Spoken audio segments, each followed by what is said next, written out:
तड़पती माँ की रूह। एक रात धीरज बाबू अपनी पत्नी सोनी के साथ शादी के पार्टी से अपने घर को लौट रहे थे। रात ज़्यादा होने की वजह से कोई सवारी गाड़ी नहीं मिल रही थी। धीरज बाबू का घर मुश्किल से 3 किलोमीटर की दूरी पर पतरातू के एक गांव में था। मुसीबत ये थी कि महीना सावन का था और ऊपर से जोरों की बारिश हो रही थी और उन्हें अपने घर पहुंचना भी जरूरी था। अतः उन दोनों पति पत्नी ने पैदल ही घर जाने का निश्चय किया। मोबाइल के टॉर्च की मध्यम सी रोशनी में वे दोनों आगे बढ़ने लगे। वे अभी आधी दूर ही गए थे कि जोर से बिजली चमकी और बिजली की रोशनी में एक औरत का साया दिखा जो ठीक उनके सामने खड़ी थी। इस सुनसान सी सड़क पर रात के अंधेरे में अकेली औरत को देखकर उन्हें डर लग रहा और मन में तरह तरह के विचार आने लगे कि कहीं ये कोई, खैर जो भी हो देखा जाएगा। ऐसा सोचते हुए उन दोनों ने अपने कदम आगे बढ़ा दिए, लेकिन बिजली अब बार बार लगातार चमकने लगी थी और उस बिजली की चमक में वो औरत दूर से ही साफ साफ दिखाई दे रही थी। वो औरत उन्हें रुकने का इशारा दे रही थी।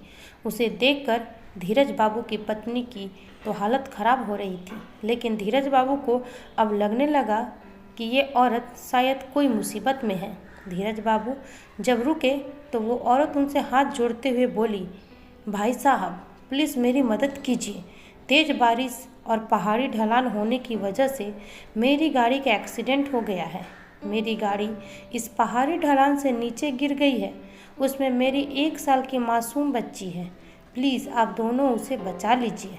इतना कहते ही वो औरत आगे आगे चलने लगी और न चाहते हुए भी धीरज बाबू अपनी पत्नी के साथ उस अजनबी औरत के पीछे पीछे चलने लगे। लेकिन एक अनजाने भय से उन दोनों का दिल जोर जोर से धड़क भी रहा था। जैसे ही वे दोनों पहाड़ी से नीचे उस गाड़ी के पास गए तो उन्होंने देखा कि गाड़ी में एक प्यारी सी मासूम बच्ची रो रही है। धीरज बाबू ने बच्ची को गाड़ी से निकाला तो पाया कि बच्ची बिल्कुल ठीक है। धीरज बाबू ने उस बच्ची को अपनी पत्नी की गोद में दे दिया। फिर धीरज बाबू को लगा कि ड्राइवर की सीट पर भी कोई है। जब वो आगे जाकर देखे तो उनके होश उड़ गए, क्योंकि ड्राइवर की सीट पर वही औरत खून से लथपथ होकर मरी पड़ी थी। धीरज बाबू को अब सब कुछ समझ में आ गया। वे दोनों पति पत्नी बच्ची को अपने गोद में लेकर अपने घर की तरफ आगे बढ़ गए।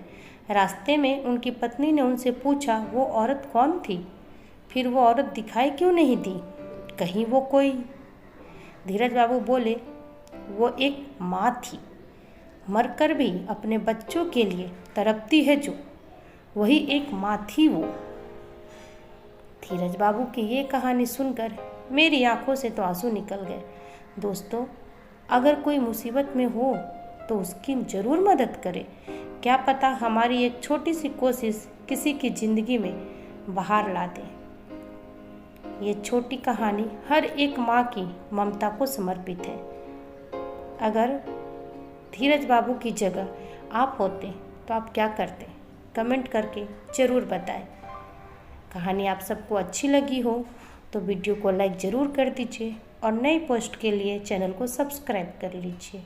वीडियो को अंत तक देखने के लिए धन्यवाद दोस्तों।